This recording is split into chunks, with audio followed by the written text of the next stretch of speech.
Okay, we are in on Matt Stafford at a massive number, right? And now we're in on Aaron Rodgers. Are we in on all veteran quarterbacks? What are you hearing over there for the Giants looking ahead at the most important position?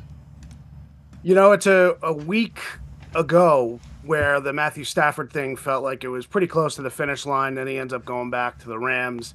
And at that point, I was told it's a game of musical chairs. Aaron Rodgers has a chair, and there are a bunch of other guys. And then slowly but surely, over the next 48, 72 hours, I kept hearing, you know what, this Aaron Rodgers thing is not going to go away for the Giants. And from my understanding right now, and you guys may know better than me, that they are pretty significantly down a road where they are negotiating to the point where if Aaron Rodgers ends up as a Giant before the start of the league year next year, it would not be a shock to people in this area and at the Meadowlands. You're saying they're negotiating? Is that what you just said? Well, from my understanding is that it has to be part of the negotiation, and I don't know how much Aaron can be involved in speaking with Giants brass, Brian Dable, Joe Shane. But as far as Aaron's representatives, once the Jets made it clear, my understanding is that he can have his representatives talk to other teams.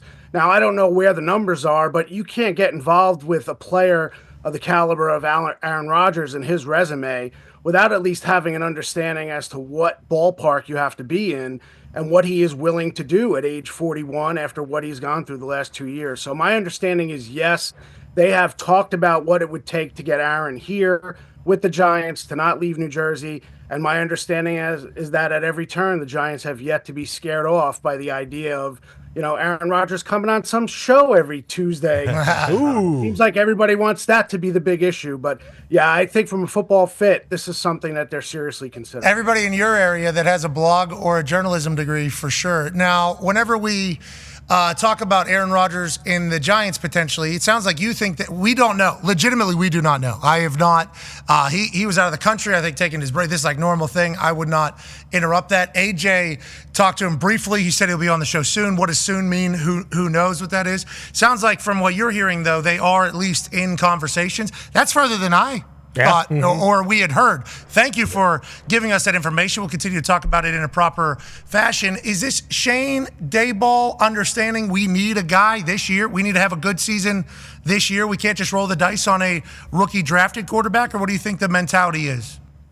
I think they went in saying, look, our quarterback room right now is Tommy DeVito, and technically he's not even officially signed. He's got to sign his exclusive rights free agent deal, which will happen over the weekend. The reality is they need to sign a veteran quarterback, and they need to look in the draft and get their future quarterback. And that's not easy to do. It's been a hell of a year in New York, as you guys know, for the Giants. At every step, every decision they made backfired. And now, I think that they need to find the best football player to play quarterback to start the season, because you cannot wait until the draft. You're not sitting at number one. You'd like to be at number one and say, you know what, maybe things would be different. If had they lost to the Colts, they'd be sitting at number one saying, we know for a fact we are going to get a franchise quarterback of our choosing. They can't do that. So I think right now they need to get the best veteran in here as quickly as possible. And I think Aaron Rodgers right now represents that. Last question for me before the boys have some. And Art, we can't thank you enough for taking the time here. How would Giants fans feel if this was reality right here? Boom! Wow! Boom! Wow. How would that feel? How would Giants fans feel about that, you think? Because I've obviously read the internet, and we're associated with Aaron. Lucky to be, thankful to be, but we are associated with Aaron. So anything that gets brought up, obviously, my mentions get filled up as well. Some places seemingly okay without Aaron. How would Giants fans, you think, feel if he was their quarterback next year and next season in a seemingly must-win season for the Giants? I think it'll be mixed, Pat. And, the reality is that, my Tuesdays would be shot. I'd have to listen to you guys, which, I'd enjoy anyway. Yeah, but of course, Art, of course. Yeah. People keep talking about, this circus that Aaron Rodgers brings, that idea. I've covered the Giants for too long at this point to think that, dipping your toe in the water at this point and being afraid of the controlled chaos that maybe a player might bring, it's gotten them nowhere. It really has gotten them nowhere. Like, to me, yes, they need to win. They need to be competitive this year. I don't think anyone's picking them to all of a sudden beat the Eagles in not only the NFC, but in the division. But I do think that if you look at the football and say Aaron will be 2 years removed from the Achilles and what he did, guys, 3,800 yards passing for the Jets. The last time the Giants had a quarterback that threw for at least 3,800 yards? 2015. He did that in like 4 games. Yeah. I mean, he threw 28 touchdowns. The last time they did that was 2018. And that was both Eli Manning and he's off making shows and a colleague of yours at ESPN. So the reality is that if it's from a football perspective, you deal with anything else that you think is coming with Aaron, because if he can play, I think the match between Aaron Rodgers and Brian Dable, yes, it could be combustible, but I think it would be pretty interesting for 1 year to see them try to get the most out of this season. And maybe they have a young guy behind them that they don't want necessarily to be a franchise immediately. Connor has a question for you. Yeah, how about the third pick, Art? It feels like even if they do get that vet, and you mentioned 1 year right there, that there's still a chance they might take a quarterback. Or is there any reports about who they might be kind of in love with in this upcoming draft class? And do you think that quarterback at 3 is very possible, or will they take, Abdul Carter, Travis Hunter, one of the best available guys?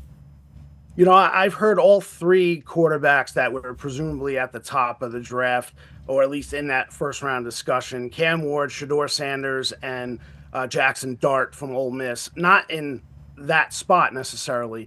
I think if they can pull off a deal with Tennessee to get to number 1, I think they'll take Cam Ward. I think they like his upside.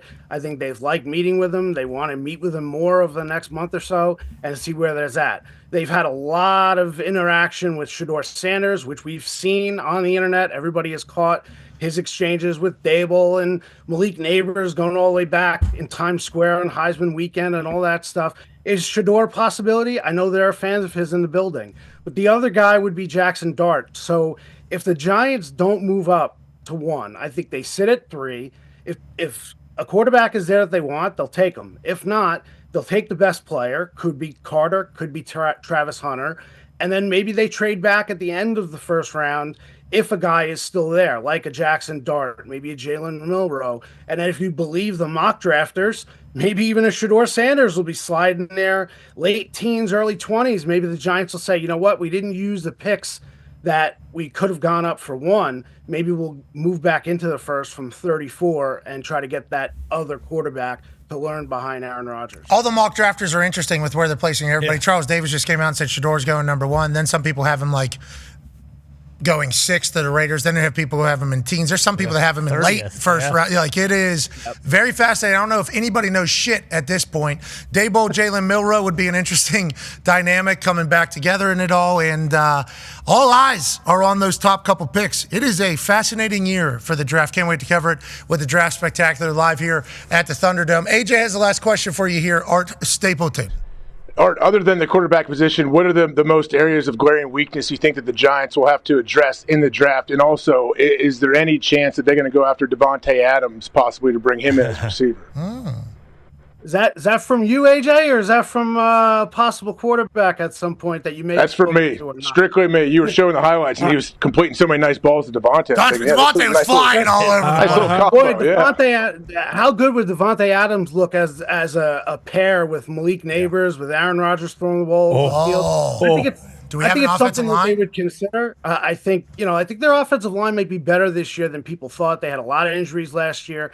I think they'll be in play for a corner, a number 1 corner, potentially in free agency. Maybe a guy like DJ Reed, who played with Aaron with the Jets. So maybe it's collect your old Jets season for the Giants. And I think on offensive line, I think they're looking for a starter at right guard.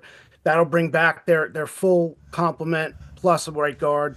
And I think they may look for up front. Who wouldn't want to put one of these great young defensive tackles against Dexter Lawrence?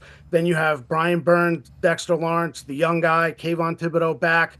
We'll see what they can do up front. What was the record in one-score games last year? 2-9 or something like that in one-score games? Is that what it was last year? I think they had a bunch of one-score games. And Dable's first year, they flipped that. And then you look what happened. They ended up winning 9 games, a 10th in the playoffs. So, look, the league is built on one-score games. And, if there's a quarterback that you want to have a veteran leading a team that you think could kind of swing the pendulum from the worst in the league to maybe somebody who can compete for the playoffs, it goes back to Aaron. So if they can work something out, I think it gives them their best chance as a football team to be competitive. And those guys need that this year. This entire franchise needs that.